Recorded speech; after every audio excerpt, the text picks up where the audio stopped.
Hello friend, आप लोगों का स्वागत है। आज भाई इतनी अच्छी वीडियो आप लोगों के लिए है। एक कन्फ्यूजन रहता है भाई। कन्फ्यूजन क्या रहता है कि भाई जो हमारा स्टार डेल्टा स्टार्टर है उसके अंदर जो ये रिले लगी रहती है, OLR लगी रहती है, उसकी सेटिंग कितने पे करनी चाहिए हमें। और ये इंटरव्यू के लिए नहीं पता होना चाहिए दोस्त। आपको अगर आप एक टेक्निकल बंदे हैं, टेक्निकल का काम करते हैं, तो आपको पता होना चाहिए कि इसकी सेटिंग कितने पे होनी चाहिए। कई बार इसकी वजह से, ये छोटी सी गलती की वजह से क्या हो सकता है, आपकी मोटर जल सकती है। आपकी मोटर जल सकती है तो समझो कि इतना इंपॉर्टेंट क्वेश्चन और इंटरव्यूअर आपसे पूछ रहा है, आपने उसको गलत आंसर दे दिया या सेटिस्फैक्ट्री आंसर नहीं दिया तो क्या होगा, आप रिजेक्ट हो सकते हो। तो अभी आज हम बात करेंगे कि ये OLR की सेटिंग कैसे करते हैं। भाई इंपॉर्टेंट क्यों है, ये क्यों जरूरी है भाई। हमारे घर में हम MCB लगाते हैं, मुझे 10 एम्पियर की MCB की जरूरत है, मैंने 32 की रोक दिया, कोई नहीं, बड़ी है, ठीक रहेगी। क्या वो ठीक रहेगी? नहीं, वो ठीक नहीं रहेगी। हमारा जितना लोड होता है उसी के हिसाब से हम अपनी प्रोटेक्शन लगाते हैं। वो हमने ऐसे ऑन ऑफ करने के लिए बटन नहीं लगा रखा है दोस्त। अगर आप बटन लगा लेंगे तो कोई नहीं, चल जाएगा, कोई फर्क नहीं पड़ेगा, थोड़ी कॉस्टिंग में फर्क पड़ेगा।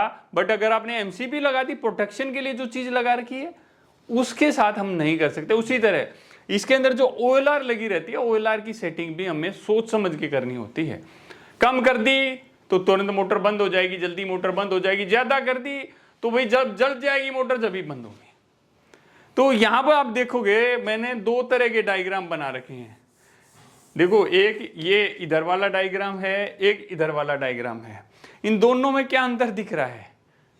हाँ, दिख रहा है तो नीचे कमेंट सेक्शन में लिखना यस मुझे दिख गया, और नहीं दिखा था तो नो लिख देना।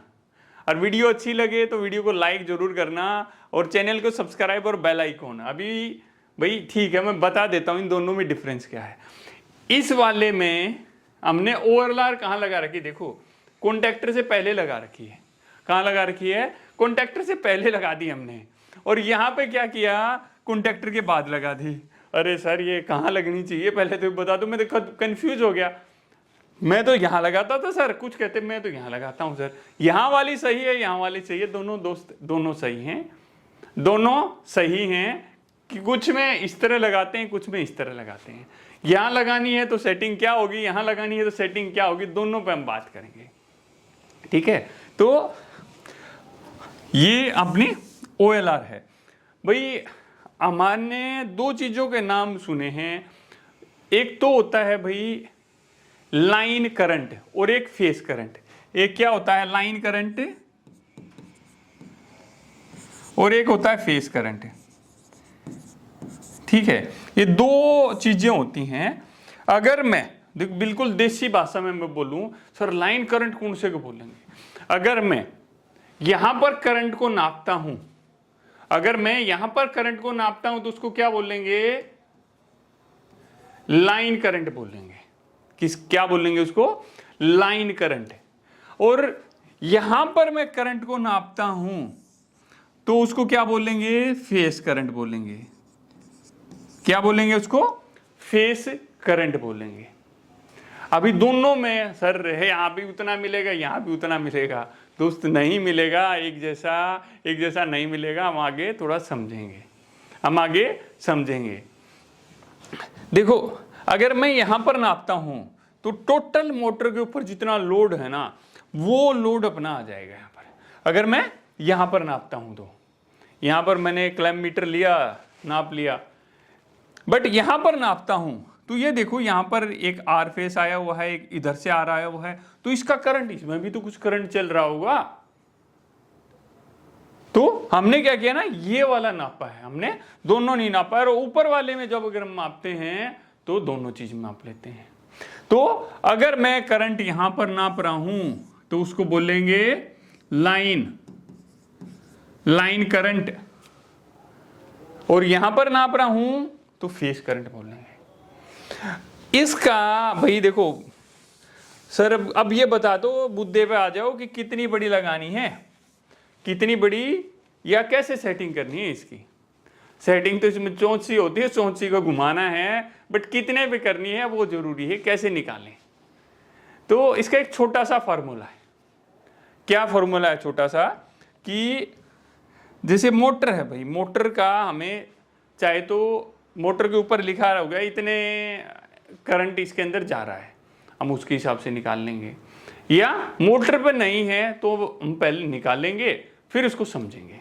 तो इसका जो फॉर्मूला है, फॉर्मूला बहुत आसान है।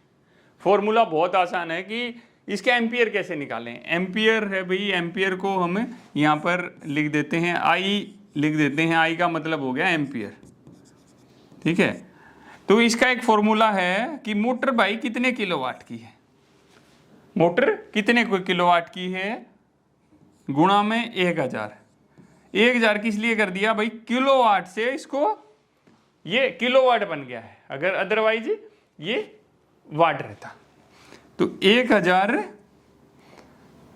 किलोवाट गुणा 1000, फिर √3। √3 क्यों लगाया भाई, जहां पर अगर 3 फेस निकाल रहे हो ना तो √3 लगाएंगे हम, √3 वहां पर लगाएंगे, गुणा में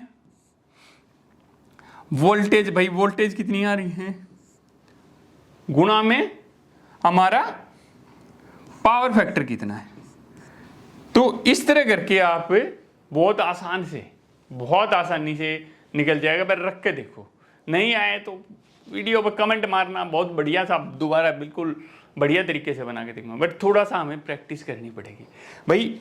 हमने किलोवाट में सपोज 100 किलोवाट का हमारा 100 किलोवाट की है ये, 100 गुणा में 1000 है, √3 का मान होता है 1.732। इसकी जगह क्या लिख दोगे, ये लिख दोगे। वोल्टेज वहां से देखेंगे कितनी है, गुणा में 415 है जी, कर दिया। पावर फैक्टर कितना है जी, 0.8 है जी, तो 0.8 लिख दिया, जितना है हमारा उतना लिख दिया। तो इस तरह करके इसका हमारा सीधा सीधा आंसर आ जाएगा। भाई आंसर में हम यूं मान लेते हैं कि भाई मेरा ना 100 एम्पियर आ गया, ये कि ये मोटर ना, ये मोटर मेरी 100 एम्पियर ले रही है, हमने उसको सॉल्व किया और हमारा मान लेते हैं जी, वो पता नहीं क्या बता रही थी उसमें तो कुछ हो रहेगा, हमने मानना है भाई 100 एम्पियर आ गया है, ये है मेरा, इसका फुल लोड करंट आ गया 100 एम्पियर। तो कितने का लगना चाहिए, अगर आप जो अपनी OLR है उसको यहां लगा रहे, तो इसमें भी क्या होता है, इसमें भी आप यूं समझिए कि 10% भाई इसका फुल लोड आ गया।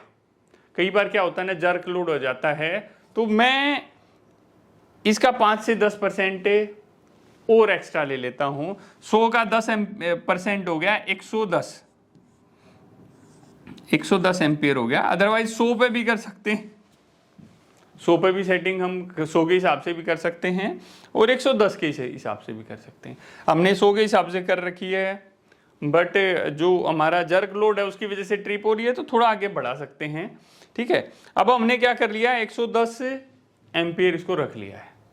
मैंने बताया ना, ये भी ठीक है, ये भी ठीक है, ये फॉर्मूले के हिसाब से ठीक है, ये एक्सपीरियंस के हिसाब से ठीक है, ठीक है। हमने रख लिया 110, हमारा आ गया 110 एम्पियर आ गया। अगर मुझे ये यहां पर लगानी है तो कितना रखूंगा, 110 एम्पियर पे इसकी सेटिंग रखूंगा।